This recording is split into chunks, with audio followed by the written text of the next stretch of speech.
Boa noite, pessoal. Vou chamar nossos convidados e aí a gente já começa, tá bom? E esperar um pouquinho também para chegar mais gente, né? Boa noite a todos.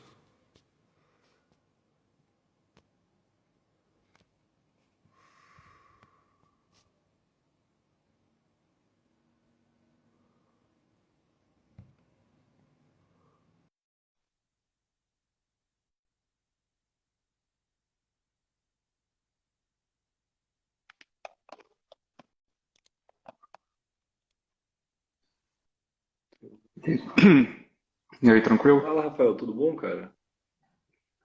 Joia, conseguindo me ouvir direitinho? Tô te ouvindo perfeito, e você? Beleza. Tô chamando o Matheus agora.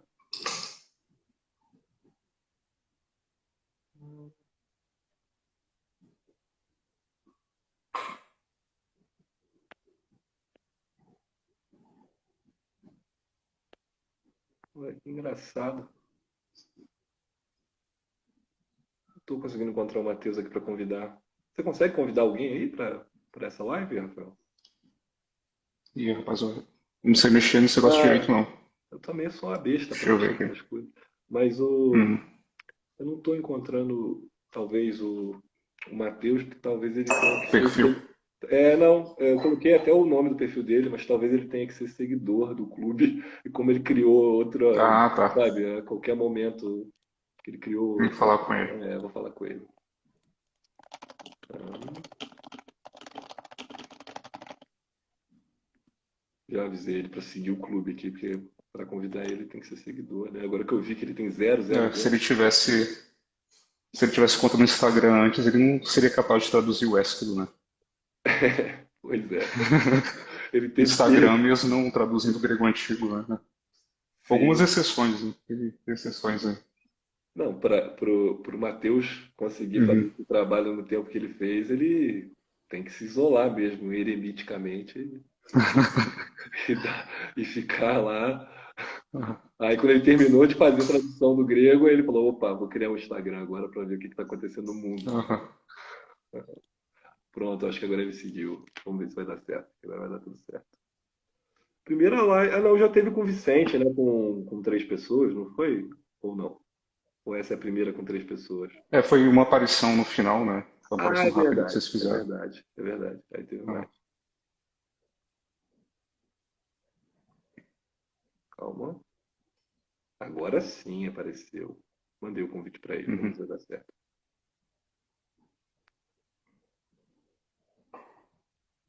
Vamos ver se ele vai aceitar aí.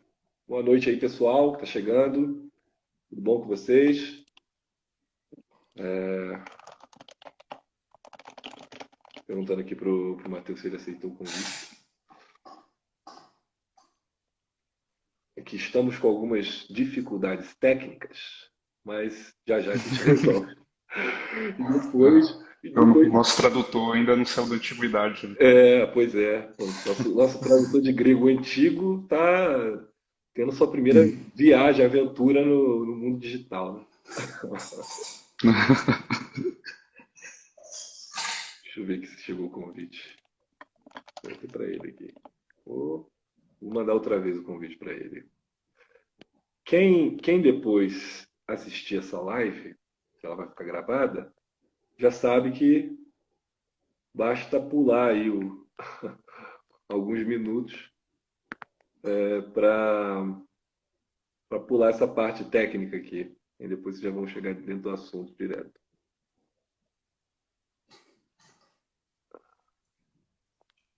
Pronto.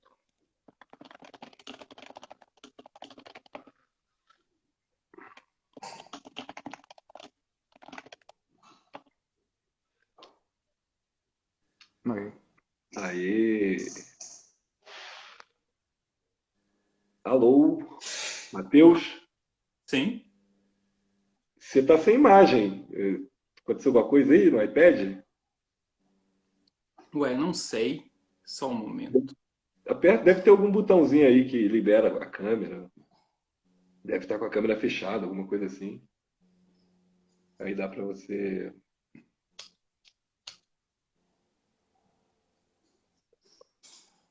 Você tá só uma imagem. Pô, a gente está envolvendo o Matheus Uhum. de uma atmosfera assim pesada, né? O cara criou um Instagram ontem só para conversar com a gente. O cara avessa a Uhum. tecnologia, tradutor de grego. Aí quando entra é a escuridão, entendeu? Vem a escuridão, assim, as profundezas da antiguidade. O pessoal quer ver o seu rosto aí, Matheus. Pô, o pessoal quer saber quem que Ah, é esse cara que traduz a Orestia, do grego inverso. uhum.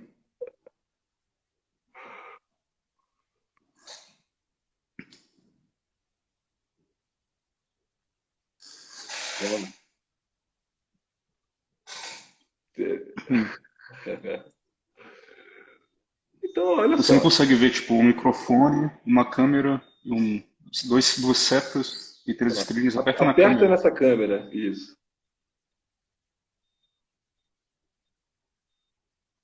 Olha que Você está usando o iPad que você falou? Você está usando o iPad que você disse? A ah, iPad tem câmera? tem. Tem? Tenta então com o Beleza. celular para a gente ver seu rosto, que é fundamental para a nossa conversa. Divulgar teu rosto para o mundo, né? O cara que faz isso. Então espera só mais um pouquinho aí, pessoal. Acho que ele vai só dar uma ajeitada lá. Mas, de qualquer modo, a gente está aí com 101 pessoas e daqui a pouquinho a gente vai começar uma conversa com o tradutor da Urestia, uma edição nossa, que foi lançada, né? A gente já está no finalzinho do mês, foi lançada esse mês. Algumas pessoas já estão até recebendo. Pronto, agora. A imagem dele está aparecendo. Ué, para Ué, mim não estava aparecendo, não. pra mim também não. Deixa eu convidar ele novamente. Acho que ele já trocou lá de Aham. dispositivo. Matheus. Alves 2. Apareceu aí? Opa, Pra mim ainda não. não. Cara, vamos tentar. Tá aparecendo a imagem dele para vocês? Pessoal do chat aí, por favor, confirma. Para mim não tá aparecendo. Tudo engraçado. É. Nem pro Rafael. Tá aparecendo? Ah, tá. Não, olha lá. A Lua falou que não. Não, não. Eu acho que a gente deveria tocar o papo. O que vocês acham? Depois Assim, tá. a gente faz uma sessão de fotos com o Matheus e publica na nossa página. Entendeu? Inclusive o Matheus, É. eu vou até te fazer esse pedido agora de público aqui, Matheus, para você não deletar depois dessa live o teu Instagram, porque aí as pessoas, se quiserem continuar te conhecendo, vai estar aí à disposição, seu Instagram. É, Então deixa aí. não tem, né? Quem O sabe? Instagram também é uma ótima ferramenta de trabalho, né? Aham. Sim, sim. O Instagram também é muito bom para o trabalho. É. Sim, É. Mas é isso aí. o pessoal está comentando aqui que não está vendo, mas é exatamente isso, pessoal. A gente está tendo um problema técnico. Por alguma razão, o iPad do Matheus não está carregando a imagem dele. Então, como a gente já tentou aqui algumas coisas, vamos tocar a conversa, senão a gente vai gastar muito tempo também nessa parte técnica, né? Então, depois.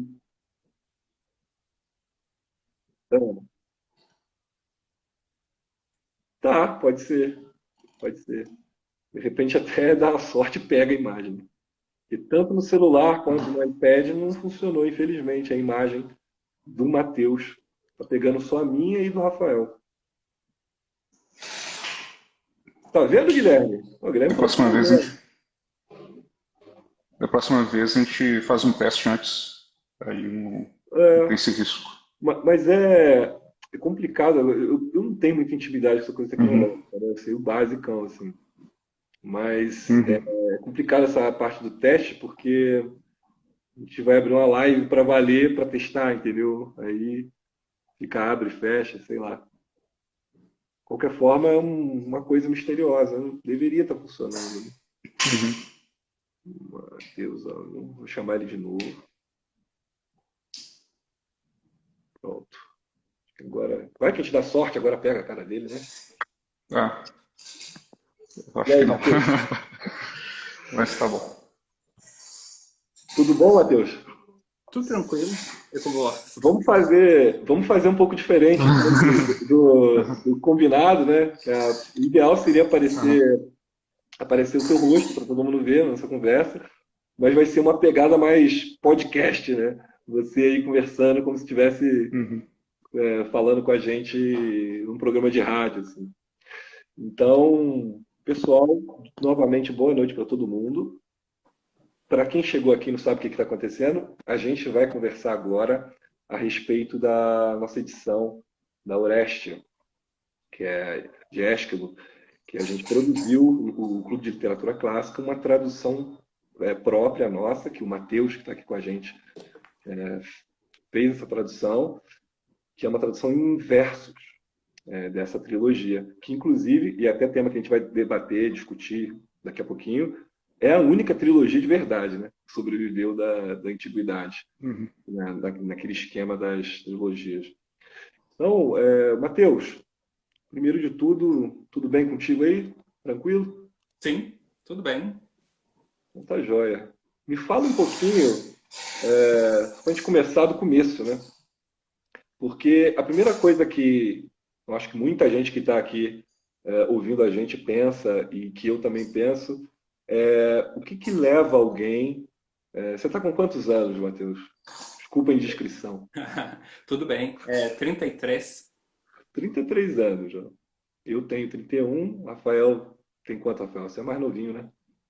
Tem 30, Rafael né? tem 30. Tem 30. Então, pra você ver, pô, não é uma coisa que se vê todo dia, né? Um cara de 33 anos traduzindo grego antigo.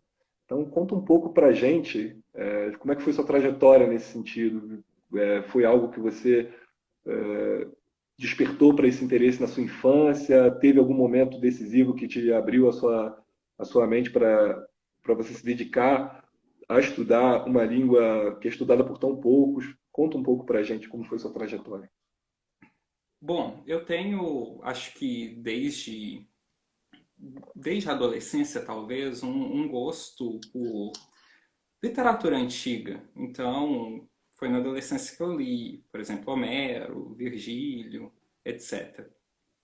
E a partir disso, quando eu terminei o ensino médio e fui prestar o vestibular, eu já estava com a mente já encaminhada para tentar o vestibular, na época, para letras, na UFMG mesmo, em outros lugares também. Só que na época a minha intenção não era exatamente cursar grego antigo. Como o meu interesse na época, ainda hoje um pouco, é a literatura da Renascença, do Barroco, a minha ideia era fazer um curso de português italiano, que foi a primeira habilitação que eu escolhi quando entrei na UFMG. Mas eu tinha bastante interesse por uma língua clássica que eu já tinha em mente cursar também paralelamente, mas era o latim. Então, o interesse específico pelo grego antigo foi só após a minha entrada na faculdade. Eu fiz o grego 1 quando eu estava no terceiro período já. Um pouco levado também pelo latim, porque afinal de contas a literatura latina depende muito, muito mesmo da literatura grega. Então, estudar grego para quem faz latim é algo fundamental. E daí você, tendo esse interesse, terminou se concentrando no grego de alguma forma, porque senão você não seria capaz de produzir uma tradução em verso ainda, né, como essa que você produziu. Como que foi esse Sim, processo de na você se verdade, concentrar no estudo do grego? o que aconteceu é que eu deixei o italiano de lado, né? Então, eu foquei nas línguas clássicas, no grego e no latim. Ou seja, a partir do momento que eu tomei contato com o grego, eu queria continuar até o final. e formei-me nas três línguas. As minhas três habilitações na faculdade de letras foram grego, português e latim. Uhum. E assim, Mas, paralelamente, eu lembro que você estudava também sânscrito, chegou a estudar persa, se enveredou também um pouco pelo egípcio antigo, pelo egípcio médio, né? Pelo menos assim nos elementos, né? Então, apesar do curso formal ter se focado nas línguas clássicas, paralelamente você estudava muitas outras coisas também. sim, sim. Inclusive, o sânscrito é uma das minhas línguas favoritas. Eu Pô, ainda estudo hoje. Tenho aqui uma edição do Uhum. Rig Veda, do Bhagavad Gita. É um dos meus grandes interesses, paralelamente ao grego e latim. Também hebraico bíblico, não é? Que é outro Assim, curso que eu exatamente. estudei com uma certa tá aí, ó, profundidade. edição futura do CLC aí, vamos buscar essas línguas, né? Já tem tradutor. Aham. Impressionante.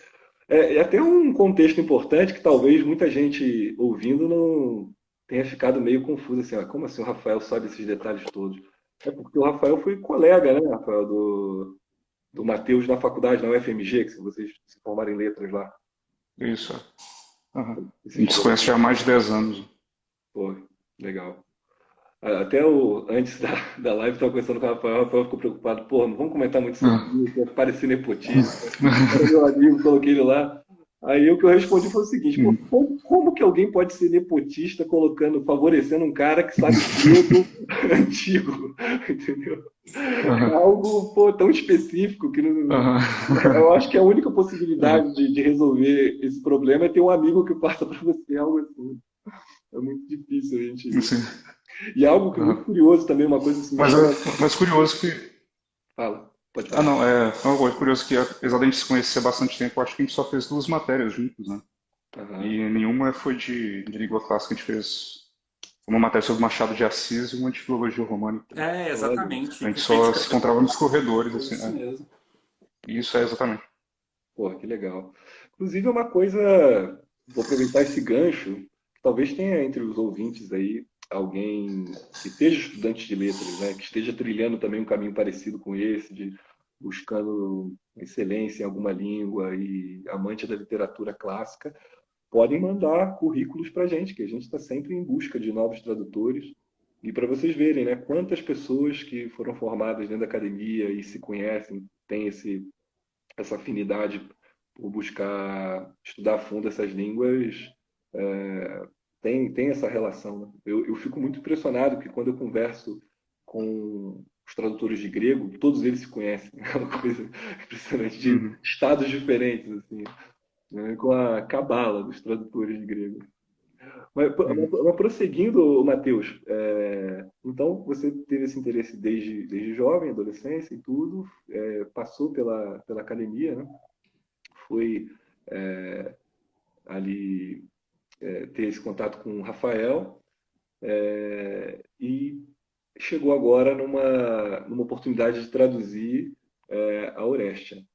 A gente vai fazer comentários mais profundos sobre o seu processo de tradução nessa conversa, mas antes de entrar nesse ponto, eu queria saber do editor, que é o Rafael, do porquê dessa decisão que parece um pouco excêntrica, né? De fazer uma edição de um autor antigo, grego e bilíngue, porque supõe-se que pouquíssimas pessoas vão conseguir de fato ter acesso ao grego. Né? Você pode falar um pouco de onde saiu essa decisão? Qual que é o propósito dessa ideia da gente fazer uma edição bilíngue com o grego antigo? É porque, primeiro, apesar de haver poucas pessoas que estudam grego no Brasil, essas pessoas existem, né? Elas não são um grupo inexistente de uns gatos pingados apenas, né? E hoje em dia, mesmo nos países europeus, o número de pessoas que estudam letras clássicas a fundo é relativamente pequeno. Então, a quantidade de pessoas que estudam não serve de parâmetro na hora de você fazer uma decisão dessas, né? Em segundo lugar, é muito importante que esses textos estejam disponíveis ao público brasileiro. O conhecimento tem que circular, né? Então, mesmo que você não consiga ler grego, uma grande parte dos assinantes não sabem ler grego. Só a gente botar isso para circular já é um grande serviço à cultura no Brasil, né? E isso pode suscitar interesse em certas pessoas. Eu já conheci pessoas que estudaram grego na faculdade, que elas se interessaram em estudar quando elas viram uma edição bilíngue. Quando elas viram na frente delas um texto em grego, né, aquilo ali as motivou a estudar a língua grega. Então a gente não pode furtar ao brasileiro, ao público brasileiro, a oportunidade de ter contato com essas obras. Né? Isso é uma riqueza incomparável. E é raro, né? Então a gente está prestando esse serviço também. Perfeito, cara. Tá muito bem respondido. Queria entrar agora um pouco na Oreste em si, né, para a gente tratar especificamente da obra. A gente sempre tem feito ultimamente uma introdução, porque muitas pessoas sabem que Ésquilo é um dos grandes trágicos gregos e reconhece a importância da obra, mas não está ainda ciente do enredo, do conteúdo, né, nesse sentido mais básico da coisa. Vocês podem dar um resumo, uma espécie de sumário assim, dos episódios que acontecem dentro dessa trilogia, para todo mundo se situar, antes da gente falar da tradução em si? Sim, a trilogia especificamente ela trata da parte final dessa saga familiar, não é? De desgraças e várias reviravoltas dessa família específica, que seria dos Atreides e até de seus ancestrais, porque nós temos que lembrar que os Atreides eles são descendentes de Tântalo. Todos sabem a história de Tântalo e a punição que ele teve no Tártaro de ficar em um local com água e a água escoar quando ele fosse beber e os frutos, né, os ramos fugirem quando ele fosse tentar pegar dessas árvores frutíferas. Isso porque ele, olha, não é novidade na família, não é a questão de matar filhos e dar de comer. Ele sacrificou o próprio filho, o Pélope, e tentou, né, ministrá-lo aos deuses, que, no entanto, perceberam a artimanha, com exceção de Deméter. E esse foi o motivo da punição. Aí, ou seja, Tântalo é o trisavô de Agamenon. A geração seguinte há outros desastres também. Pélope, para poder conseguir a mão de sua esposa, ele tenta, não é, subornar o Auriga, porque ele a disputaria numa corrida de cavalos. Ele tenta subornar o Auriga do rei Eunomal, que era o pai da que ele pretendia. Só que no final ele não cumpre a promessa e esse Auriga amaldiçoa a família dele, os seus descendentes. E aí nós chegamos à geração de Atreu e Tiestes, que é quando eles disputaram o poder em Argos. Tiestes, em princípio, acabou sendo preterito, foi expulso por Atreu, mas Atreu o chamou de volta e quando ele o chamou de volta, o Atreu ministrou seus próprios filhos para ele comer. Donde mais uma desgraça nessa família. E aí o rancor, não é? E toda essa maldição passou para a geração seguinte, que é aquela que ocorre na época da Guerra de Troia, e é que trata essa trilogia especificamente. No caso, acho que todos estão familiarizados com a história da Guerra de Troia. Agamenon liderou os exércitos gregos, que foram até Troia, vingar-se, não é, pelo rapto de Helena. Para poder ir até Troia, ele acabou tendo que sacrificar a sua filha, Ifigênia, porque Ártemis está virosa com os seus exércitos. E isso acabou criando um rancor na própria esposa, que seria Clitemnestra, que teria reverberações depois. Após 10 anos de guerra, ele retorna e Clitemnestra já tem como amante Egisto, filho de Tiestes. o filho que sobreviveu daquele massacre dos infantes que foram oferecidos como banquete. E após isso, o Agamenon chega com toda a pompa, né, com uma concubina, escrava, Cassandra, e sem perceber ele acaba caindo em uma armadilha e é morto pelo Egisto e pela Clitemnestra. E assim que termina o primeiro episódio, que é o Agamenon, dessa trilogia. A segunda tragédia, que seriam as Coéforas, tratam do retorno de Orestes, que se vinga da Clitemnestra, sua mãe, e de Egisto, mas que por isso acaba tornando-se, né, culpado de um crime, que seria o matricídio, e ele é perseguido pelas Erinas, que vingam exatamente esses crimes de sangue. Tentando a purificação, ele vai para Delfos e de Delfos para Atenas, onde ele é julgado em um tribunal estabelecido por Atena, no qual ele é absolvido. E as Erinas, ao final, né, deusas da vingança que o perseguiam, terminam por serem aplacadas por Atena e acabam tendo lugar entre o culto dos deuses da cidade. Elas se tornam determinadas deusas benéficas para a região, que seriam as deusas augustas.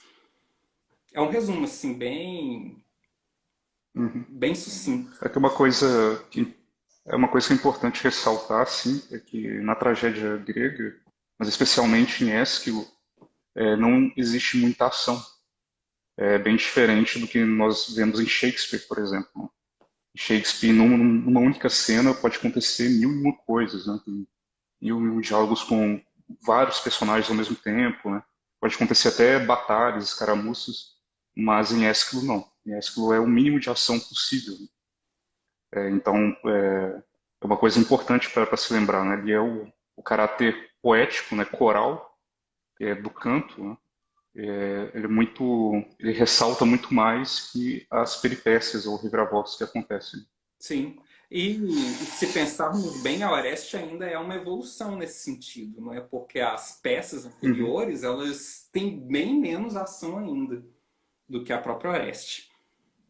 No caso, os persas, Sete também, Uhum. contra Uma Tebas. coisa, É por isso que o tom em Ésquilo é extremamente solene. E essa solenidade, ela depende justamente de algo de uma obra que não tenha tanta ação assim. sim. Uma coisa que me chama muita atenção, eu queria uma palavra de vocês a respeito disso, é que nós, da nossa posição histórica, a gente sente muito pouco a tragédia que é perder definitivamente obras grandiosas do passado que foram varridas pelo tempo, né? Muitas dessas obras sobreviveram, chegaram até nós pelo trabalho de séculos de filólogos e arqueologia, etc. E a Aurélia parece que é a única trilogia efetivamente que sobreviveu, né? É uma obra que tem a unidade, a estrutura integral do que o poeta quis fazer. O que isso faz de diferente na Aurélia? Óbvio, além do óbvio de ser uma obra que está completa, mas o que tem de especial nessa Aurélia, literariamente, que nos ensina sobre o que aqueles trágicos faziam, pelo fato dela ser essa única sobrevivente?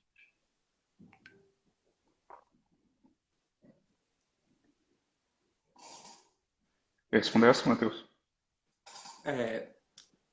Bom, uma coisa que nós temos que lembrar é que é o modo como essas peças elas eram apresentadas. Elas eram apresentadas durante um festival dedicado a Dioniso, que seriam as grandes Dionísias, ou Dionísios urbanas, e esse festival acontecia num período que equivale aproximadamente ao nosso mês de março. Esse festival desenvolvia-se durante alguns dias e nele 3 poetas selecionados previamente pelo Arconte anual, eles apresentavam 4 peças, especificamente tratando-se da tragédia, de tragediógrafos. No caso, eram 3 tragédias e, ao final, um drama satírico. Cada poeta apresentava as suas peças em um dia específico. Então, seriam 3 dias de apresentação. Essas peças, elas poderiam tratar de um único tema, uma única saga, e é isso que nós chamamos especificamente de uma trilogia.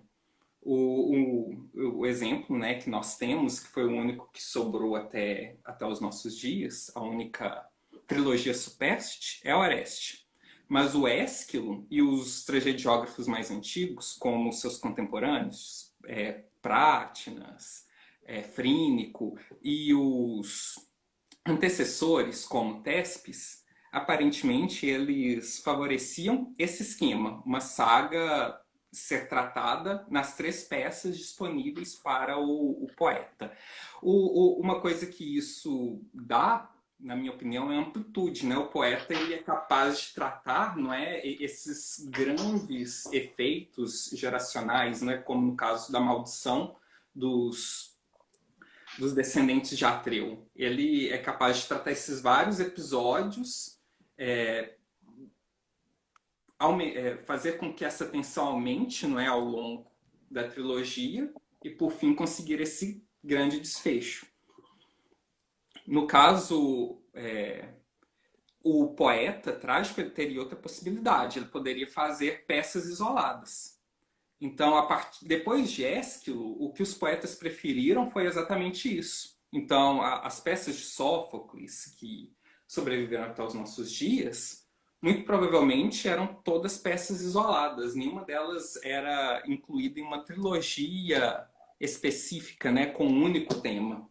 Então, o poeta apresentava peças com temas distintos. Isso é uma outra maneira de pensar, não é, a apresentação, ou seja, ele concentrava, não é, aquela ação em um episódio único, que também tem um interesse muito grande. Ou seja, são formas diferentes que os poetas tinham à disposição para poder disputar a competição. Incrível. É curioso você descrever essas festividades, porque dá para imaginar que devia ser o dia inteiro assistindo a trilogia, mais a sátira no final, né? Devia durar muitas horas. Sim, sim, exatamente. Ele durou umas 4 horas, uma coisa assim. Porque eu acho que a Oreste é mais ou menos o tamanho do Hamlet, né? É um pouco maior do que o Hamlet. Uhum. Quer ver, pô, é uma cena que eu gostei de imaginar. Todo mundo lá e depois todo mundo tá abalado com a tragédia, termina com uma graça, entendeu? Sim. É bem Sim. inteligente. É bem inteligente por parte dos gregos, né? O Matheus, eu acho que agora a gente pode entrar no X da questão aqui. Você foi desafiado com essa tarefa de traduzir, e não só traduzir do grego antigo a Aurécia, como também fazê-lo em versos, né? Eu queria que você falasse um pouco de como que foi a sua preparação para fazer esse trabalho, como que você estabeleceu os critérios para versificar a sua tradução. Eu sei que foi uma tradução que tentou ser verso a verso dentro do possível, mas que você fez também adaptações necessárias. Eu queria que você falasse um pouco mais sobre o processo em si de trabalhar isso, para que o leitor tenha uma ideia mais exata do que pode esperar da sua tradução. O primeiro contato foi feito pelo Rafael. Ele me propôs. Nós estávamos conversando, acho que de algo totalmente aleatório, não é, Rafael? Eu nem me lembro exatamente. Eu também não lembro, não. E aí ele me propôs, né, o desafio de traduzir as peças do Ésquilo. Em um primeiro momento, refleti um pouco, mas logo aceitei, porque é um autor que sempre me agradou, do qual sempre gostei muito. E a partir daí, a proposição do Rafael foi, primeiro, fazer uma tradução em verso. O que eu pretendia, em um primeiro momento, era traduzir em verso, mas não necessariamente com o mesmo número de versos do original. Essa ideia acabou surgindo depois, durante o período em que a tradução foi feita. E para isso eu comecei a me preparar. Eu já tinha uma noção bastante boa da metrificação grega e sobre a história da tragédia, as suas partes e coisas assim. Mas eu procurei a bibliografia pertinente, ou seja, sobre os métodos gregos, mais especificamente sobre os métodos da tragédia, principalmente os métodos das partes líricas, textos e compêndios sobre a estrutura da tragédia, os autores, a história e coisas assim, para que eu pudesse, já tendo essa baliza dessas leituras feitas, fazer a tradução. Quando eu comecei a fazer, eu pensei em processos de equivalência. A maior parte da tragédia ela é feita em um determinado verso que se chama trímetro jâmbico. Esse trímetro é a parte utilizada nos diálogos. Segundo Aristóteles, seria o metro mais próximo da fala corrente em grego. Mas nós temos que não pensar que os gregos soavam em trímetros jâmicos. Era um ritmo que se aproximava. Claramente, não é? Se eles fossem enunciados, os gregos na época perceberiam a diferença entre o verso e a prosa normal da conversação. Para isso, eu pensei qual verso poderia equivaler em primeiro lugar, não é, a esse verso grego. E, na minha concepção, aquele que melhor se enquadraria seria o decassílabo, porque ele é um verso muito utilizado, é o mais utilizado na poesia culta da língua, certamente, e ele já tem uma tradição de ser usado em versões portuguesas de obras semelhantes. Uma delas já foi publicada pelo Clube, inclusive, que seria a Tragédia Castro, do Antônio Ferreira, que em sua maior parte é constituída de versos decassílabos. Uma outra razão é que o verso decassílabo ele é um descendente distante do trímetro jâmbico. O trímetro jâmbico grego ele passou para o latim, foi adaptado no latim medieval e chegou ao italiano como decassílabo. E do italiano ele foi importado para o português. Bom, essa parte já decidida, eu fiz diversas leituras sobre os métodos líricos do drama. E eles são realmente muito complexos mesmo. São de um nível de complexidade que a métrica em língua portuguesa em nenhum momento seria capaz de alcançar. Então, o que eu pensei que seria melhor para poder fazer a tradução seria fazer uma equivalência silábica, ou seja, a mesma quantidade de sílabas dos versos seria transplantado para o português por versos que tivessem a mesma quantidade de sílabas. Isso faria com que eu conseguisse um texto grego de um tamanho semelhante, um texto português, desculpem-me, de um tamanho semelhante do que o texto original grego.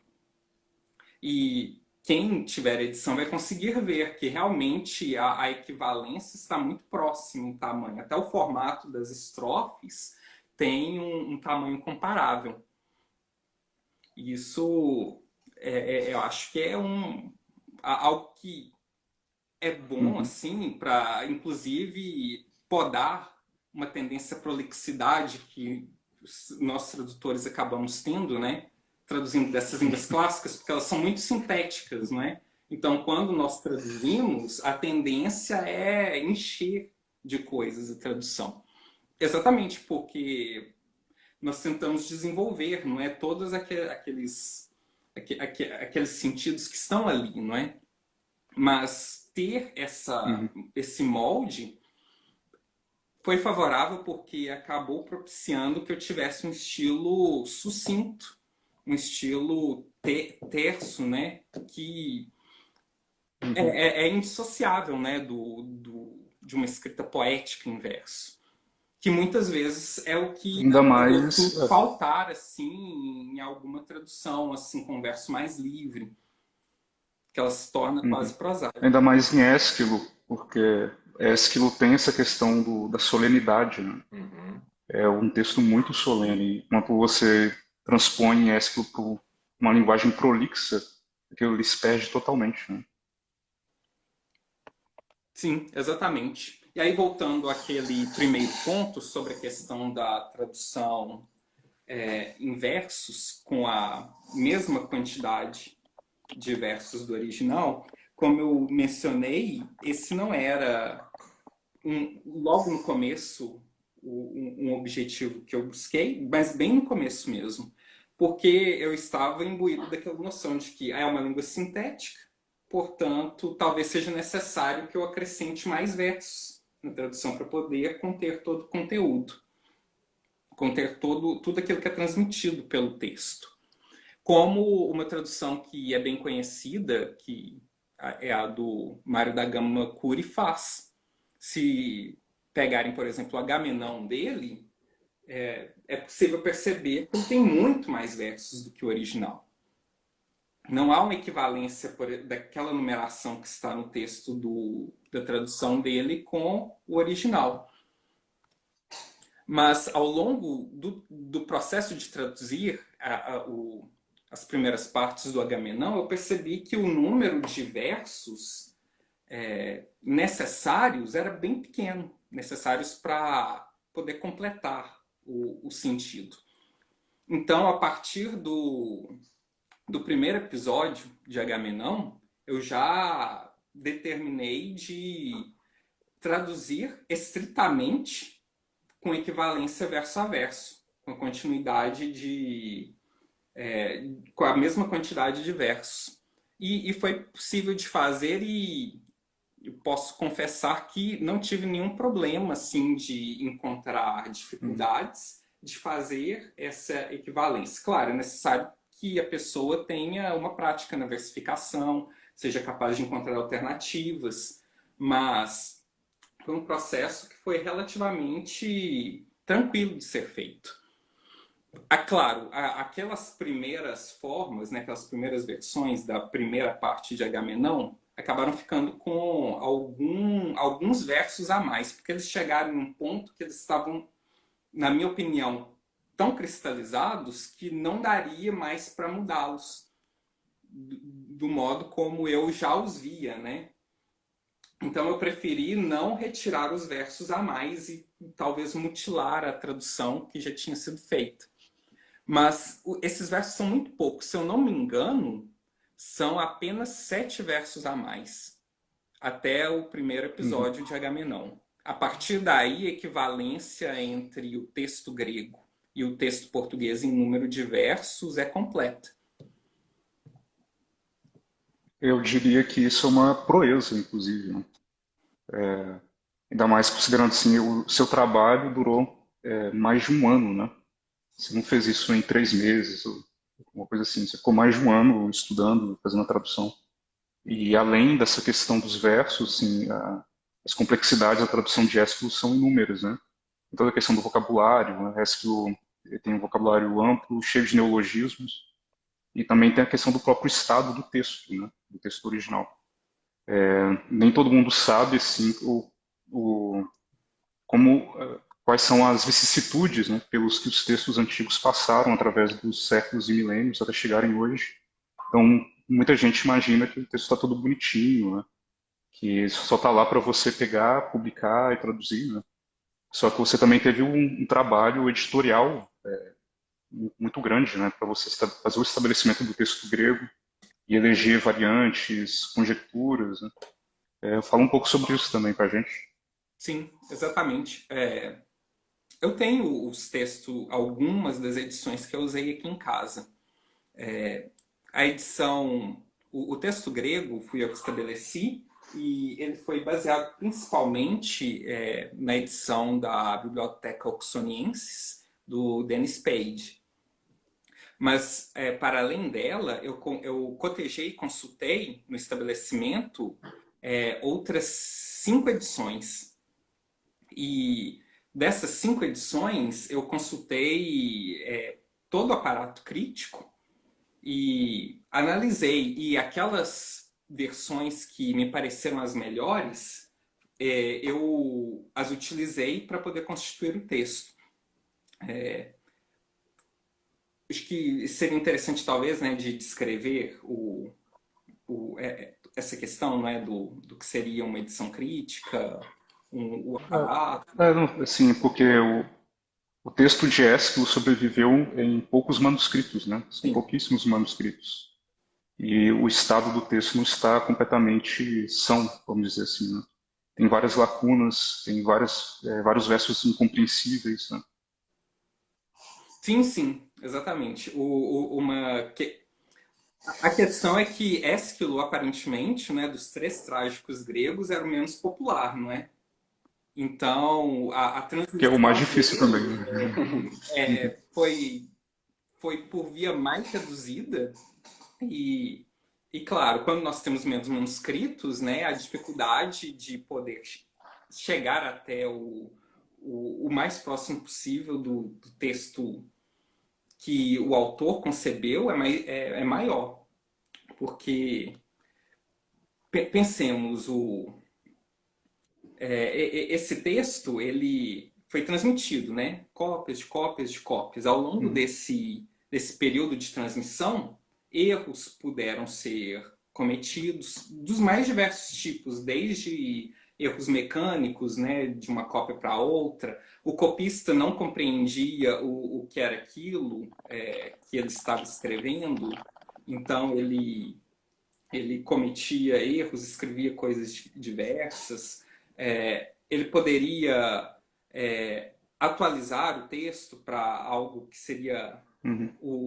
uma palavra que ele conhecesse, não é, mais recente.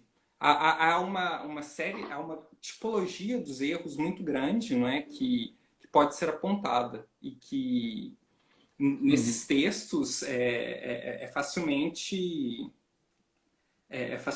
vista. No caso específico do Ésquilo, ele, essa tradição ela é pequena e o texto ele vem muito corrompido, talvez por uma peculiaridade. Ésquilo é um poeta muito difícil, como tu já mencionaste, não é? Ele tem um pendor para grandiloquência, ele usa um vocabulário rico, cheio de neologismos, metáforas complexas que muitas vezes Uhum. até os próprios antigos pareciam excêntricas. E, claro, um texto com esse nível de dificuldade e complexidade é dos mais favoráveis para ser corrompido ao longo da transmissão. Uhum. E foi o que aconteceu. E como a tradição ela é pequena, o papel da conjectura, não é, do que teria, da análise mesmo, né, dos, dos estudiosos, né, do que o poeta poderia ter dito, tem um papel grande, né, no estabelecimento desses textos. Muitas conjecturas, né, que são feitas desde o século XVI estão presentes nas edições críticas, no texto mesmo, né, porque o texto Uhum. ele está num nível tal de corrupção que em muitos pontos ele é ininteligível se algum nível de conjectura não for aplicado no texto ali mesmo da página, nem no aparato, não. Uhum. Então acaba sendo uma necessidade. E, bom, é isso, eu acho. Matheus, eu tenho Uhum. uma pergunta para Ou seja, você. você fez o trabalho de editor e tradutor, né? É, Em Basicamente. relação ao texto grego. o Matheus Uhum. ele foi o editor do original grego, né? A gente pediu também Uhum. esse Isso. serviço para ele, o que faz muito sentido, porque quem está trabalhando na tradução naturalmente vai ter que recorrer ao original e ele já fez esse trabalho também de Sim. estabelecimento. E esse ponto é importante porque nós não simplesmente pegamos uma edição crítica que já está em domínio público para Uhum. reproduzir na nossa edição. Porque editoras brasileiras Algumas grandes, inclusive, já fizeram isso, né? Tem feito. Pega uma edição crítica do século XIX, já está ultrapassada, né? Pega ela e publica simplesmente na versão bilíngue delas. A gente não fez isso, né? A gente preparou uma edição nossa para servir de base para a tradução e para quem quiser ler o texto grego, né? Uma edição legível, sem o peso do aparato crítico, sem o peso desses versos ininteligíveis, né? Mas que também não é uma simples reprodução de uma edição antiga. Sim. Sim, eu estabeleci o texto, inclusive na parte da pontuação. A pontuação que está ali, não é, foi como eu compreendi o texto. Então, ela Sim. não está de acordo com nenhuma das edições, né, de um modo perfeito. Então, em muitos momentos, eu me distancio da pontuação do Page, por exemplo, que é a minha principal fonte. Não, Que é isso, uma pontuação que ela usa aquelas vírgulas de Oxford, né? Uma pontuação meio inglesa, assim.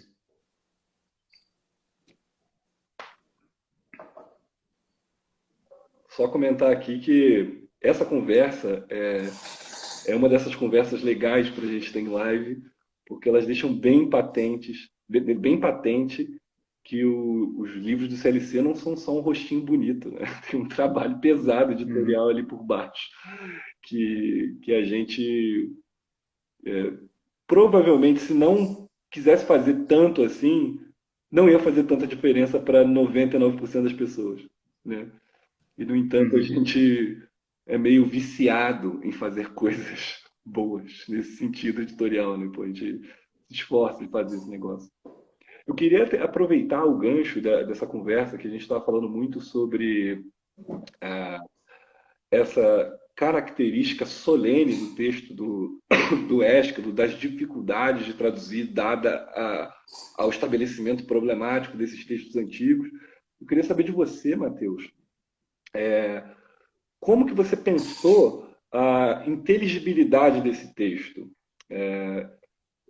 Isto é, o texto é um texto de teatro, então eu imagino que muitos tradutores, quando vão traduzir teatro, mesmo teatro antigo, podem pensar numa possibilidade de produzir uma tradução que seja encenável, que caiba num palco, que as pessoas possam interpretar ela ao vivo e aquilo ali funcionar para o público.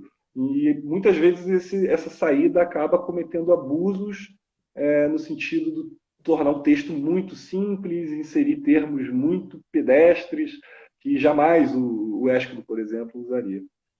Como que você pensou essa questão para o seu texto, da sua tradução? Qual foi a sua referência estética para você emular o estilo de Ésquilo? Bom, eu acho que uma coisa não exclui a outra, no sentido de fazer um texto poético, em versos, recorrendo a diversas figuras de linguagem, e isso não necessariamente torna o texto ininteligível. Acho que é possível, né, fazer uma tradução assim e inteligível no sentido de na encenação, que é o que eu quero dizer. É possível fazer um texto com todas essas características e que na encenação ainda possa ser encenável. Nesse sentido, eu acho que talvez seja uma falsa dicotomia, né? Ou nós fazemos um texto poético ou um texto teatro. Acho que é possível fazer um texto que seja as duas coisas ao mesmo tempo. Mas, tirando isso, em relação às minhas referências, a minha inspiração foram os poetas de 500 e 600, que na área de língua portuguesa são os meus autores favoritos, são aqueles que eu leio mais, que eu, na minha poesia, não é, que eu faço volta e meia, eu emulo. E então, pensando no Ésquilo, no texto do Ésquilo, como uma obra clássica daquele período, o que eu quis remeter para o leitor seria uma linguagem que para nós também soasse clássica. Então, a partir disso, né, eu escolhi um texto, claro, ele é contemporâneo, né? Então não há grandes coisas diferentes, mas que pelo estilo ele rememorasse o leitor de alguma leitura que ele tenha feito, por exemplo, de Camões ou de algum outro poeta do quinhentismo ou algum dos poetas barrocos. Então eu tentei, não é, fazer referências, não é, a esses poetas, não é, na linguagem, no modo de dizer ao longo da trilogia. Perfeito. É tanto porque a linguagem do Ésquilo ela dá margem para isso, né? Por conta das questões dialetais, entre as diferenças entre o ático e o dórico, né? E Sim, o dórico, que faz parte que está muito presente no Ésquilo, ele soaria arcaico aos ouvidos atenienses, né? Não é isso? sim, sim, exatamente. Uma coisa que eu acho é o seguinte: nós estamos acostumados a uma linguagem realmente pedestre no teatro, né? O teatro em prosa já tem muito tempo. Mas para a época, não é? O normal seria ter algo de artifício, não é? No teatro, com a versificação, com o dialeto diferenciado que ocorre principalmente no coro e nas partes líricas em geral. E é algo que eu quis trazer, não é, para a tradução. Só explicando um pouco essa questão aí do dialeto diferenciado, as peças, como o leitor poderá perceber, elas são constituídas, não é, de trechos de diálogos, de discursos, e de outros em que há uma expansão lírica, não é? São odes corais mesmo, com divisão em estrofes, antífonos e apodos. A maior parte dessas odes elas são cantadas pelo coro, mas os atores também têm algumas partes em formato de ode. As partes dialogadas da tragédia eram escritas em um dialeto relativamente próximo do ático do dia a dia, da época do século V. No entanto, as partes corais elas eram escritas em um dialeto diferenciado, que era o dórico. A tragédia ela é uma espécie de gênero misto. O fato é que ela incorporou uma série de características formais de gêneros mais antigos, principalmente da poesia lírica. A poesia lírica arcaica, coral, ela é bem antiga e ela estabeleceu-se primeiramente em regiões onde a fala era de um dialeto diferente do que viria a se tornar o dialeto de Atenas. Esse dialeto ele tinha uma série de características, principalmente no âmbito da fonética, das vogais, que eram diferenciadas de outros dialetos gregos.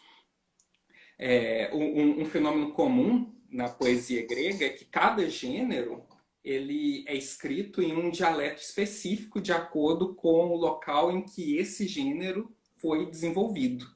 A poesia dórica tendo surgido e se desenvolvido em lugares de dialeto dórico, ela constituiu-se como um dialeto dórico, obviamente estilizado, mas que era utilizado e repassado pelos diversos poetas, né, ao longo das gerações. De modo que, mesmo que um poeta ele nascesse em um local totalmente diverso, com outro dialeto, que fosse diferente do dialeto do gênero, se ele empregasse aquele gênero, a poesia coral, no caso, ele empregaria uma variante do dialeto dórico, ele aplicaria essa variante do dialeto dórico. E quando a tragédia ela incorpora esses dialetos, ela também incorpora essas características como uma espécie de maneirismo. Então, no momento que o coro, né, ele vai pronunciar suas odes corais, ele também adota esse dialeto que já era tradicional para esse gênero. Então, a língua na qual está escrito essas partes da tragédia é realmente diferenciada, ela é diferente.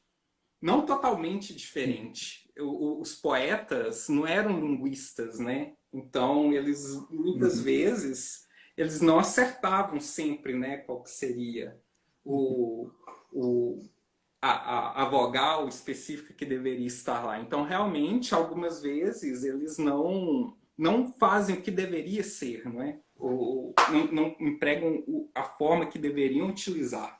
Mas, de modo algum, isso prejudica o sentimento, né, que eles conseguiam passar de que aquilo fazia parte da tradição da poesia coral dórica. Muito bom, Matheus. Pessoal, eu vou partir agora para um pouco de interação com o chat, com o pessoal que está assistindo a gente. E, primeiro de tudo, avisar que o Matheus, não é porque ele é tímido que ele está com essa imagem toda escura, não. É porque a gente tentou conectar a webcam dele, mas ele está usando o iPad, por alguma razão não funciona, e quando ele foi para o celular também não funcionou. Então é um problema técnico mesmo, não é porque ele não quer aparecer, não. Inclusive vocês que gostaram das palavras do Matheus e do trabalho dele, podem segui-lo aí, que ele agora ele criou anteontem, sei lá, o Instagram dele, porque evidentemente não dá para traduzir isso que ele fez tendo Instagram. Então ele ficou num estado mais recolhido aí, agora ele criou finalmente um Instagram. É Então o é o. estado de eremita, não é? Pois é, pois é. A questão é o seguinte: o Mateus, quem quiser seguir é Mateus 1, Mateus sem H, né? Mateus 1 Alves 2. É o nome do perfil dele aqui no Instagram. É só adicionar ele aí. Eu vou ler aqui alguns comentários que eu peguei. Hoje eu estou achando bastante fraco de pergunta, pessoal. Vocês podem sair perguntando aí agora, que a gente está indo para a reta final já da nossa conversa. E é sempre legal essa parte que a gente responde dúvidas. E mais me estranha não ter pergunta, a gente está no dia 30. Tá? Estamos quase virando. E não tem ninguém querendo saber o que vem, né? Vai que eu cometo uma gafe, revelo alguma coisa que não pode. Eles não estão se aproveitando disso. Mas eu vou ler aqui alguns comentários que eu anotei aqui, que foram feitos durante a live. A Jaqueline Damasceno comentou. Ela disse que está apaixonada pelo trabalho e cuidado do pessoal aqui do clube, pessoal do editorial, com cada edição, da tradução à arte. Vocês são fera. Obrigado, Jaqueline. A Rebe Pinheiro também disse que acha fantástico, mesmo sem conhecimento da língua. Ela se refere aqui àquela parte que a gente falou sobre a edição ser bilíngue. A edição bilíngue. E ela acha fantástico ser bilíngue, mesmo sem conhecimento da língua, agrega muito valor à edição. Então ela valoriza a edição, mesmo, quer ver, um exemplo maravilhoso, né, disso que a gente está falando. A gente dá acesso àqueles que podem aproveitar esse trabalho e tornar esse trabalho uma referência para estudiosos, e ao mesmo tempo isso abre uma porta para muitas pessoas, né? Às vezes a pessoa desperta o interesse dela realmente quando se depara com o mistério daquelas letras totalmente estranhas, né? Então eu sou também super a favor, sempre que dá, de edições bilíngues. A Carlotinha Ferreira comentou o seguinte: queremos a trilogia tebana no clube. Opa! Talvez Será, né? alguma coisa pode acontecer no futuro, né? Parece Mas interessante. lembrando que a trilogia tebana não é verdadeiramente uma trilogia. Pois é. Sim. Quem acompanhou aqui a conversa já sabe que não...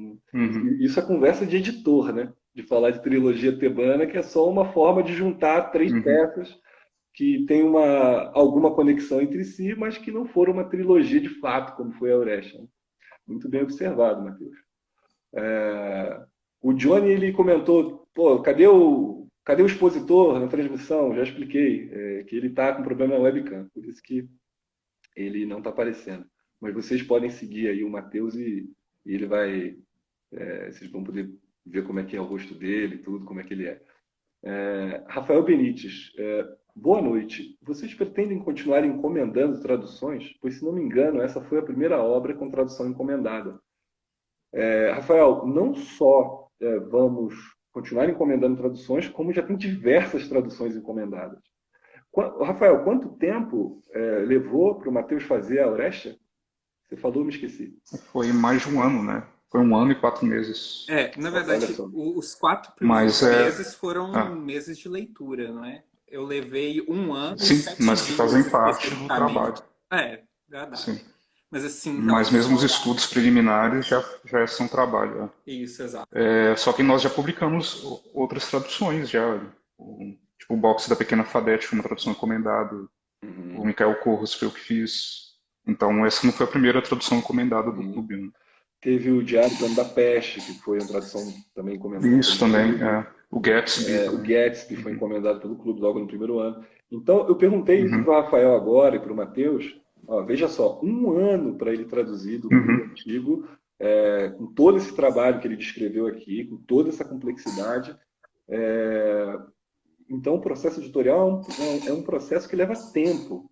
Então, muitas vezes, as obras que são encomendadas, elas estão em produção. Né? Você não uhum. vai perceber isso no correr dos meses, porque é muito rápido e a gente precisa preencher um calendário editorial para entregar para vocês todo mês uma boa obra. Então é muito difícil a gente conseguir encaixar sempre uma obra encomendada todo mês. Pode acontecer em algum momento no futuro que a gente tenha 100% de obras com traduções originais nossas. Não é impossível. Mas por uma questão logística de processo editorial, muitas vezes a tradução de uma obra que dura meses e até anos precisa de tempo. Então, vocês vão naturalmente perceber que ao longo do tempo essas traduções vão chegando. Nesse momento tem várias traduções encomendadas aqui no clube e daqui a pouco vocês vão começar a recebê-las e perceber como que esse trabalho já está sendo feito. Então, são traduções que a gente encomendou em 2021 e que vão aparecer talvez em 2023, entendeu? Então Inclusive, o próximo mês é uma tradução encomendada também, né? O próximo box. exatamente aí, ó. É uma Rafael, tradução do clube. Aham. eu não sei, o Rafael ele tá bebendo uma água aí, mas ele toma um gole tão pequeno que eu acho que essa água não é uma água normal. Então eu tô com medo dele soltar algum Será? spoiler proibido, que ele já tá falando, É. a tradução original. Uhum. Mas cuidado aí. Mas é verdade, é uma tradução original. No próximo mês vai ser mais uma tradução original. Então está respondido aí, Rafael. Pode ficar tranquilo que a nossa meta, na verdade, é, se possível, ter só traduções exclusivas do clube, para reforçar ainda mais essa ideia de clube que a gente tem com vocês, né? Vocês fazerem parte dessa comunidade de leitores e terem acesso a traduções de alto nível, as melhores traduções que a gente conseguir produzir com as nossas notas, nossa capa, nosso acabamento e só ter aqui no clube, entendeu? A Maria Lente Poética comentou: as edições nos encantam, literalmente. Obrigado, Maria. Doutora Suzane Bezerra, parabéns pelo excelente trabalho de todos. Muito obrigado. A Adeline, o tradutor vai aparecer? Já expliquei. O webcam deu problema, mas dá para ouvir bem a voz dele. O Henrique fez uma pergunta para o Matheus. Ele perguntou o seguinte: você usou alguma tradução já existente para o português ou outra língua como apoio? Não. É, eu, na verdade, eu dei alguma olhada, mas não foi assim de um modo completo, né? Dei alguma olhada na do Mazon, nas vezes que eu consultei a edição dele, que foram minoria, que é a edição da Le Belles Lettres. Porque todas as outras que eu utilizei Uhum. eram edições monolíngues, apenas do grego. Então, apenas em algum ponto específico que eu olhei a edição dele, aí sim eu olhei a parte específica da tradução que ele fez. Mas fora isso, foi diretamente tudo do grego. Aí, tá respondido então, tá, Henrique? Olha quem apareceu aí. O Leonardo, nosso editor assistente aí.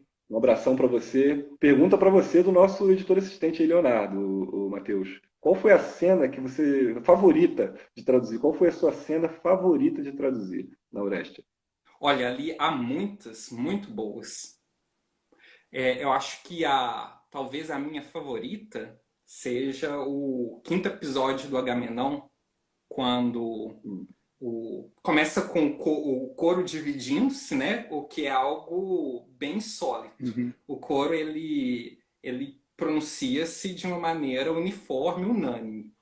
E naquele momento ele divide-se. Então cada um dos 12 coreutas ele fala a própria opinião. Eles estão todos confusos e aí a Clitemnestra ela sai do palácio, né? Ou eles se aproximam e ela está ali na porta e ela pronuncia, né, um discurso justificando o porquê ela matou Agamenon.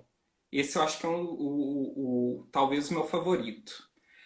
A outra, que está muito próxima também, acontece um pouco antes, que seria a interação entre o Coro e Cassandra. É um eperema que é muito bonito, inclusive. Acho que são as minhas duas cenas favoritas. Pô, que legal. Muito legal essa resposta. É uma pergunta boa. Acho que a gente tem que sempre repetir essa pergunta agora para outras lives com tradutores, né? Uhum. Porque, de fato, o cara está trabalhando ali, se dedicando com tantas coisas para levar em consideração e ter prazer no meio desse processo, às vezes pode ser algo raro, né? Fica bem na memória. Na verdade, a Agamenon, das peças, eu acho que ela é que está no nível mais alto. Ela é a mais bela, ela ela está realmente. É a As mais outras longa também, é né? mais longa. Uhum. As outras são consequências, principalmente Eumendes, que é quase um epílogo da história. Então elas são excelentes, claro, mas Agamenon ela destaca-se muito, muito mesmo. Uhum. Uhum. É que nem o primeiro movimento de uma peça, né? Tem 3 movimentos, o primeiro movimento é o mais desenvolvido, o mais complexo e tal. Sim, Sim, exatamente. muito bom. Continuando a interação aqui com o pessoal, Matheus, por favor, traga um Moby Dick. Matheus, olha o tamanho do Moby Dick. Pode ser que chegue um dia. Uhum. Paciência. Professora Rei Martins, há chances de termos Machado de Assis novamente? Mas sempre, sempre há chance. Machado de Assis não precisa nem de nenhum comentário, né? É o nosso grande escritor. Então, sem dúvida nenhuma, o Clube de Literatura Clássica pretende fazer mais edições de Machado. Lucas Maciel, nos diz aí uma dica do que está por vir em abril. Então, Rafael já deu uma dica ótima. Ele disse que vai ser uma tradução encomendada. Quer dizer, uma tradução que vai ser exclusiva do clube. Essa dica já é. Não fala muito da obra, mas já diz que dá para imaginar que vai ser alguma coisa surpreendente. Uma dica que eu daria a mais aí, para te dar uma colher de chá, é o seguinte: é uma obra que foi bastante pedida aqui no clube. É uma obra que tem pessoas que volta e meia perguntam sobre ela. E um autor que ainda nunca foi publicado pelo clube. Pronto, tá bom, né? E é uma obra extensa também. É E é uma obra grande. uma obra grande também. Uhum. É porque o 2022 vai ser épico, né? Aí tem essa coisa, né? Uhum. Grandes. A gente trouxe o primeiro trágico, obras que têm essa dimensão de te deixar assim meio embasbacado, né? E um dos fatores para isso também é o tamanho, por que não? Mas não fiquem com essa Uhum. expectativa de agora eu só quero custo-benefício, eu quero pagar por uma obra de 1000 páginas, que eu quero pagar. Pô, tu tá comprando livro para Uhum. ler o livro, para apreciar uma obra de arte ou pelo preço do papel, cara? Então também esse critério só do tamanho do livro não é o critério mais seguro para um bom leitor. Mas o Rafael tem toda a razão, é um livro que, grande que vem aí. Mais perguntas aqui. Qual o próximo box? Vitor, pretendem traduzir outras obras gregas em edição bilíngue? Ó, a gente publicou agora o Ésquilo bilíngue. Quando você pensa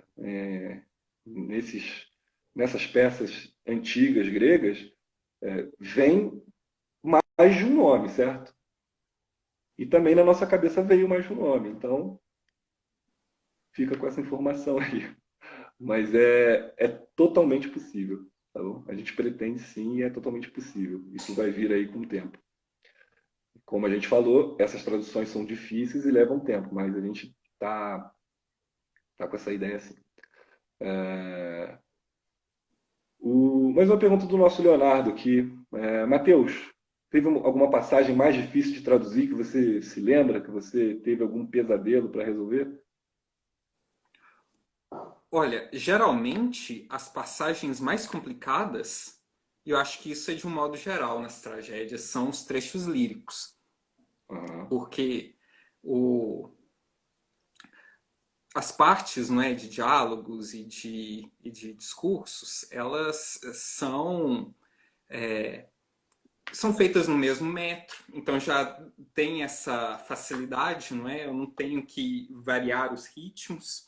E a outra questão são exatamente as partes corais que são as mais corrompidas. Então, Uhum. eu para traduzi-las, eu tive de ler bastante comentários. Então, os comentários, né, sobre os trechos específicos que eu li com mais profundidade foram exatamente nessas partes. Porque o texto realmente, por natureza, o texto nessas partes já é mais difícil.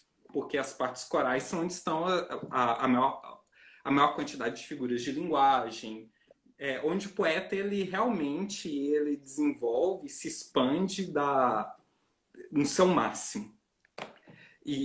Ou seja, o texto em si ele já traria uma dificuldade a mais. E ainda há o acréscimo de, muitas vezes, esse lugar que já é difícil estar com o texto corrompido. Então, um estudo e uma leitura sobre o que os comentadores, né, falam sobre essas passagens é muito necessário. Ótimo, Às Matheus. vezes você tem que ler um artigo sobre um verso, né? É, Tem um verso lá e você tem que procurar um artigo a respeito. vou seguir aqui nas perguntas, tá? Se vocês tiverem alguma coisa para falar, Hum. pode me interromper. Muita gente pedindo dica, já dei um monte de dica, tá? Eu acho que é o suficiente. Inclusive o Marcos Monteiro aqui comentou, se eu fosse cometer uma gafe, soltar o título do próximo livro, que gafe seria? Mas, porra, não dá mais, já falei muita coisa. Já falei muita coisa, Marcos. Mas tá quase, depois de amanhã, né? Tá muito perto. A gente tá virando o mês. Bom, seguindo, muita gente elogiando, muito obrigado aí todo mundo que está elogiando nosso trabalho. A gente se esforça muito para fazer um bom trabalho para vocês. Matheus Silva, quando vão trazer Schiller? E aí, Rafael, você que é o germanófilo do clube. Eu acho que vai demorar um cadinho ainda, né? Não porque eu não queira, mas E o Goethe? Vai ter Goethe um dia no clube? e o Guedes? Será que 2022 vai ser tão épico assim? Porra, será? Sei lá, hein? Uhum. Mas o Mas, salvo Goethe, engano, você já tem um Goethe, não tem? olha só, a É, gente. a gente tem o Torquato do Isso, livreto, né? o livreto, Aham. exatamente. A gente já tem o Goethe, mas assim, eu acho que quando ele fala em Goethe, ele está pensando em coisas, né, épicas do Goethe, né? Uhum. Para ser um livro principal, por exemplo. Mas o que eu quero dizer é assim, você pode ter certeza que se tem um autor que a gente pensa todo dia em publicar, é o Goethe. E as suas Uhum. grandes obras. Porque Goethe, não tem o que falar mais, basta falar o nome dele. Aham. Uhum. Rafael Benítez, vocês pensam em lançar alguma coisa do Dickens? Rapaz, eu penso. Eu tenho umas ideias aí sobre Uhum. Dickens. Eu acho que você podia aí ter boas esperanças. Não grandes esperanças. Grandes expectativas. Não grandes esperanças. Mas eu Uhum. diria boas esperanças, entendeu? Não grandes esperanças, mas boas. É um orgulho ter a tradução do Mateus. É para poucos. Aí, o seu xará, Mateus Costa. Te Sim, elogiando aí, Mateus. Uhum. agradeço. Nick Fernan, aquelas flores malditas, hein? Ué, elas estão sempre aí. A gente, de repente, pode. fazer aí, começar a plantar as sementes agora e de repente vamos colher essas flores aí em algum momento no clube. Essas flores malditas. Juralim, vai ficar gravada assim, toda live fica gravada, a gente deixa no feed aí para quem não puder assistir, poder assistir de novo, tá? Matheus, estou perguntando até se você é solteiro, cara. Depois da sua exposição. Cara, você já teve uma entrada triunfal no mundo literário. Tô vendo. Só faltou mostrar a cara, né? Só falta mostrar a cara. Mas aí que tá o segredo, Rafael. O Faz parte do mistério, cara. mistério, evidentemente. Pô, o mistério que tá o segredo, cara. Só essa voz, assim, a voz deixa uma atmosfera diferente. Se fosse mostrar na cara normal igual a gente, ia perder totalmente a profundidade desse momento. Já ia decepcionar, né? A gente está conversando aqui com um vazio que traduziu direto do grego em verso, cara. É uma coisa maravilhosa isso. Felipe, Alexandre Dumas é uma possibilidade para esse ano? Para esse ano, vou ser sincero, não, mas é sempre uma possibilidade.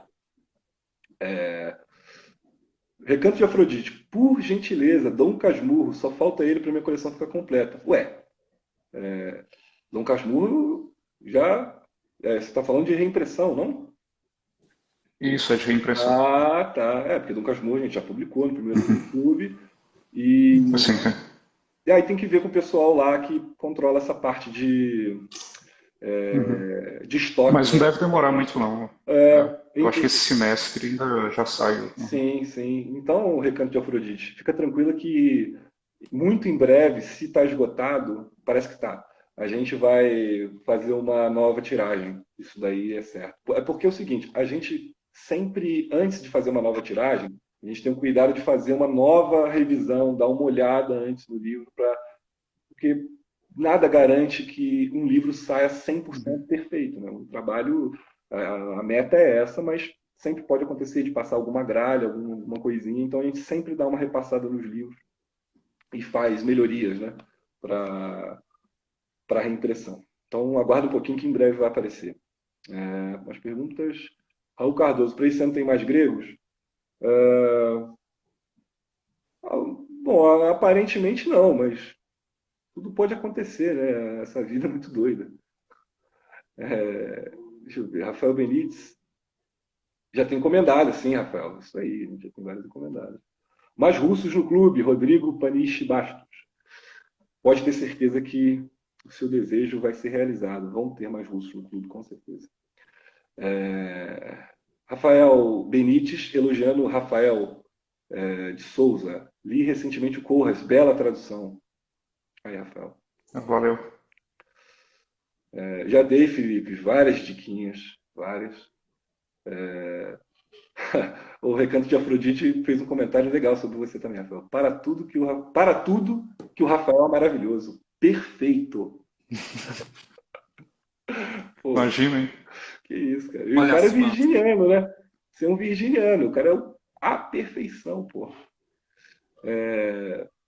Pablo Bonfim, qual é o próximo? Pô, óbvio que eu não vou falar, mas já dei várias dicas boas aí. O pessoal que tá pedindo dica, dei várias, tá? Hoje eu fui muito generoso, Rafael também. Viuralinha adora as traduções do clube, muito obrigado. O Fabian Beck, Rafael, tá falando que você beber mais água aí. Bebe mais água aí. Parabéns a todos pelo trabalho. Obrigado, Recanto de Afrodite. Vamos ver mais. Esperando traduções de clássicos orientais, Jaqueline Damasceno. Vão acontecer. Eu vi uma outra pergunta aqui de passagem também. Discussões sobre isso já estão ocorrendo aqui no clube, né? Já estão sobre a possibilidade de nós sermos orientais. Né? Exatamente. A gente tem essa ideia. É claro que quanto mais específica for a língua, mais complexo é o processo editorial, né, para produzir uma obra. Porque um dos critérios que a gente tem, e até hoje a gente tem sustentado de uma forma muito firme, é sempre traduzir da língua original. Todas as nossas edições, quando não são edições de obras de literatura luso-brasileira, né, que já foram escritas em português, são sempre traduzidas direto do original. Como é exemplo da Orestia, que o Mateus traduziu direto do grego antigo. Então a gente tem esse critério bem rigoroso em relação às traduções. Por isso que clássicos orientais, clássicos com línguas mais específicas, mais distantes, mais difíceis de encontrar tradutor, tendem a ser processos mais lentos, mas a gente sempre está discutindo sobre isso e vai acontecer em algum momento. Apenas Thales, dando até uma dica, Natsumi Soseki seria ótimo. Sim, a gente vai pensar aqui sobre... Já estamos conversando sobre esse assunto. Pode ficar tranquilo que vai aparecer em algum momento. Deixa eu ver mais perguntas. Eu estava caladinho aqui, mas pensando em Moby Dick. O L.E. Leflip. Então, eu também. Eu sempre fico caladinho e o tempo todo eu estou pensando em Moby Dick também. É coincidência, a gente tem uma coisa bem parecida. E eu acho que em algum momento vai acontecer alguma coisa no clube. Né? Porque, de tanto que eu penso em Moby Dick, talvez aconteça aqui no clube uma edição. Amo Machado de Assis, todos nós amamos também. Recanto de Afrodite. Vamos lá, deixa eu ler umas perguntas. É um presente a cada mês. Maria Lente Poética, é assim. Realmente.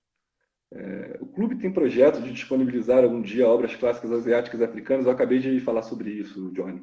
A gente tem ideia, assim. É só, às vezes, a complexidade da tradução, que a gente sempre busca original, que pode tornar mais lento esses projetos, tá? As perguntas... Eu estou falando do Francisco Magabeira aqui, da tragédia épica. Não entendi. Explica aí direito que fala alguma coisa.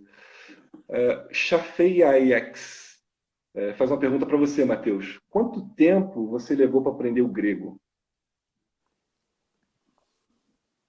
Bom,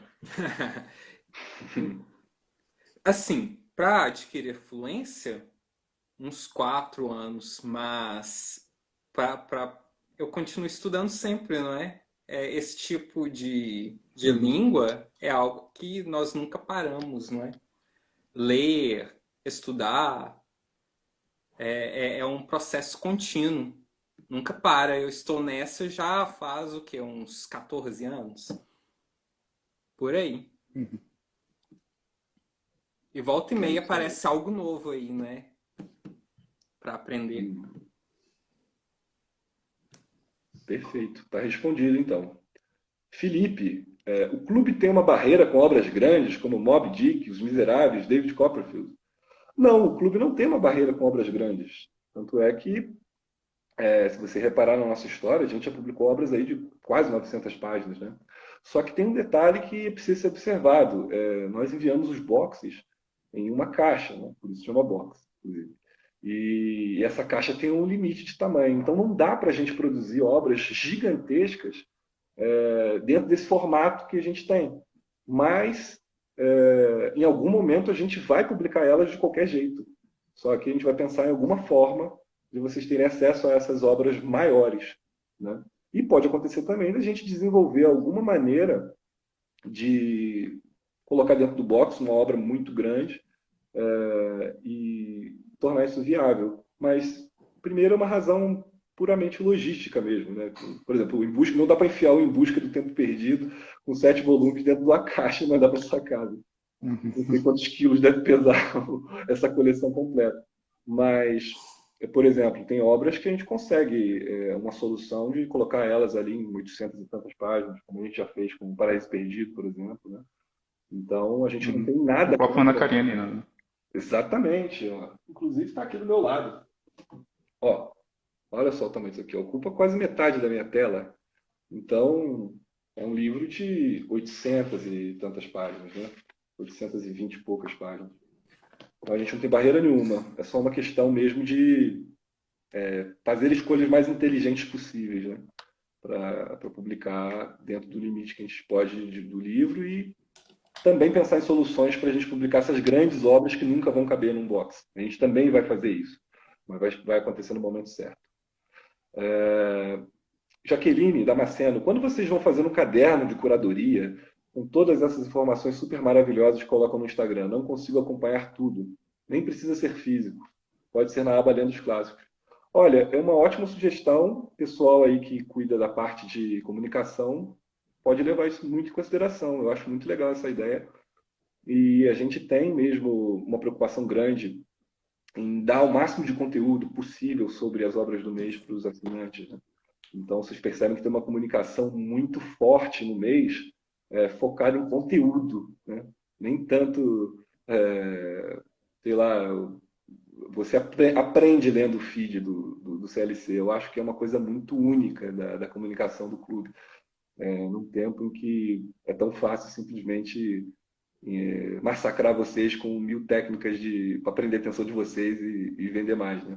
Então, eu acho uma ótima ideia. Dá para transformar isso em algum material, né? Realmente, e transformar em algo mais palpável.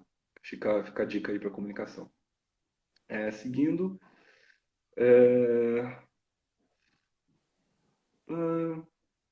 quem responde a gente no Instagram é o pessoal do atendimento. Por que não soltam mais o título no dia primeiro às 18 horas? Aí é uma questão de tática, assim, de escolha, né? Às vezes é legal fazer um suspensezinho, esquentar o pessoal e soltar Mas depois. O Eskimo foi, não foi? Eu não lembro, eu Ou não? sinceramente não Agora não tô recordo. lembrado, Aham. Mas isso assim, obviamente a gente nunca vai revelar o livro no dia 10, entendeu? E vai ter uma espera Sim, claro. absurda, assim. Mas, pô, às vezes é Uhum. até legal, uns diazinhos para você ficar naquela expectativa. É legal essa interação que a gente tem de vocês tentando adivinhar, a gente consegue identificar muitos desejos que vocês têm. Então, eu não sou contra um pouco de suspense, não. Desde que não seja exagerado, eu acho legal. Uhum. É germanófilo mesmo que se diz. Eu acredito que sim. Raquel R. da Silva, Fausto virá. Pô, amém. Tragam guerra e paz. Wesley. Pô, quem sabe, né? Seria fantástico uma obra desse tamanho. Guerra e paz na tradução dos guerra. Pô, faz até sentido, cara. É Legal, verdade. faz até sentido, né? A gente ia Uhum. trazendo tradução de guerra. Pô, faz sentido que você falou HPMLJ. Faz sentido. Quando teremos Eneida? Vai ter, em algum momento vai ter Eneida, com certeza. Homero, todos esses grandes clássicos. É óbvio que está na fila, em algum momento vai acontecer. O Apenas Tales diz que, pelas dicas, ele presume que vai ser o Bhagavad Gita. Pô, seria legal também. Inclusive, a gente pode chamar o Matheus para traduzir, né? Que ele é especialista em sânscrito, não é isso? Sânscritista? Só que aí só que para o Mahabharata ele teria que ter uns 10 anos aí só para Exatamente. traduzir assim. Então tá aí, Por aí. tá aí, Thales. Ó, em 2000, vou dar um spoiler aqui, o primeiro spoiler da Uhum. história das lives, tá? Aham. Em 2032 a gente vai lançar em janeiro o Bhagavad Gita. Uhum. Mas eu No confesso que o Mahabharata. meu épico favorito é o Hum. Ramayana. Sim. Porque é mais traduzível, né? Sim, Por causa do exato. tamanho. Vou ler agora um pouco mais rápido as últimas perguntas, porque a gente já está. A conversa está legal, Uhum. mas para não ficar muito longa a conversa também, né? A gente já está bem próximo do final. A gente tenta sempre manter assim, dentro de 1 hora a conversa, até para o pessoal que chega depois no gravado conseguir acompanhar legal. E como hoje teve um probleminha técnico no começo, que a gente perdeu aí uns minutos, eu estou estendendo um pouquinho mais. Além do critério clássico, quais são os outros critérios para o clube publicar uma obra? Rafael, editor, diga aí uma resposta. É o, o critério, como a gente já falou em outras lives, é que seja clássico na sua língua, né? Então, aquela obra tem que ser uma obra reconhecida na tradição da língua dela. Então, esse é o critério. Uhum. Respondido. Quando teremos Graciliano Ramos? Poxa, eu espero muito por esse dia. Eu gosto muito da literatura dele. Uhum. E daria um box fantástico mesmo. Uhum. Walter Scott, possível também, com certeza. A Lea Alegretti, totalmente possível. Mas no momento não tem planos, mas é totalmente possível. Flaubert, pô, nem se fala, né? Flaubert, com certeza. Como funciona a escolha das obras? Vocês determinam uma lista para vários anos ou algo assim? A escolha das obras acontece no sentido seguinte: a gente tem esses critérios que o Rafael acabou de escrever, e a gente se reúne toda quinta-feira num conselho editorial e discute o que seria legal para o clube. Porque não basta só a gente ter uma obra que seja um clássico na língua dela, se a gente não pode realizá-la editorialmente. Por exemplo, se ela tem direitos autorais com outra editora, se ela tem, se o autor, por exemplo, ainda não tem direitos autorais livres e a gente tenta fazer uma negociação e não consegue, ou ele já está negociado com uma outra editora. Enfim, tem essas limitações. Mas tirando esse universo do que é impossível, a gente sempre está discutindo o que é possível. E eu posso já te adiantar que a gente tem um calendário aí de mais de um ano tranquilamente de obras. É óbvio que esse calendário sofre ajustes com o tempo, que é natural, pode acontecer, a gente entender que é melhor antecipar uma obra ou jogar outra obra para depois.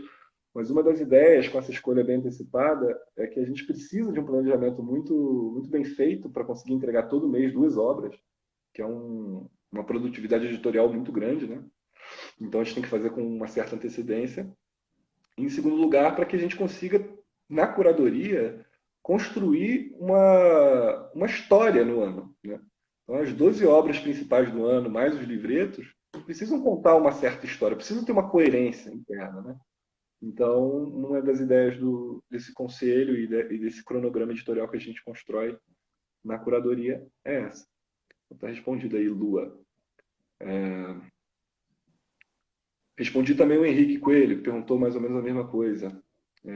Ana Karina Dutra, 1984, nunca pedi nada. Tá bom, agora pediu. As Vinhas da Ira pode no clube? Raquel da Silva. Raquel da Silva, pode vir pelo clube? Se é um clássico da língua, pode, com certeza. Ganhar na Mega Sena e me tornar sócio do CLC, Recanto de Afrodite. Ué, troca ideia com sócios aí, faz uma proposta. Haverá Chesterton. Pô, aí é mais difícil, né? Mas né, é improvável, não digo impossível, mas é mais difícil. Pelo menos a curto, médio prazo. Vou agora correr nas perguntas pra gente. Que apareceu bastante pergunta. Obrigado, pessoal. A interação é muito boa pra gente. Entender o que vocês querem saber, né? O Alé Alegrete até comentou, Alé, né? O Mahabharata está nos planos do clube? Você acabou de ouvir aí. Nosso tradutor está aí. Pode acontecer, né? Se fizerem um lobby para me contratarem por 10 anos. Pois é. Tem que contratar o Matheus para fazer parte do clube, assim, como funcionário regular. Assim, o seu trabalho aqui é só fazer isso. Traduz esse negócio aí e fica quieto. Olha, uma pergunta legal do Marcos Monteiro aqui. Há alguma diferença entre a história contada na Odisseia e a história mostrada na Oresteia? E aí? Há algumas pequenas diferenças. A parte que cabe à Clitemnestra na Odisseia é muito diminuída nessa questão da trama. A personagem principal da vingança na Odisseia é o Egisto. E tanto que nem é referido na Odisseia a morte de Orestes, a morte da Clitemnestra por Orestes. Isso fica subentendido. Lá não é citado explicitamente que Orestes mata a Clitemnestra. E outra coisa também, a Clitemnestra, lá na Odisseia, ela não faz parte da execução de Agamenon. O poeta dá a entender que ela, inclusive, resistiu a Egisto por muito tempo. E ela só participou do plano, mas da execução não. Ela é, de certa maneira, apagada. E talvez isso possa ser porque, se nós pensarmos na história da Odisseia como um todo, o Orestes ele é um modelo muito grande para Telêmaco. Então, Telêmaco, ele recebe essas histórias, né, contado mais de uma vez para ele o que aconteceu, e é apresentado para ele como modelo. E o poeta apresentar para o Telêmaco um matricida não é algo bom. Não seria algo bom. Então, essa parte do matricídio, ela fica muito mais subtendida, ela não é apresentada diretamente.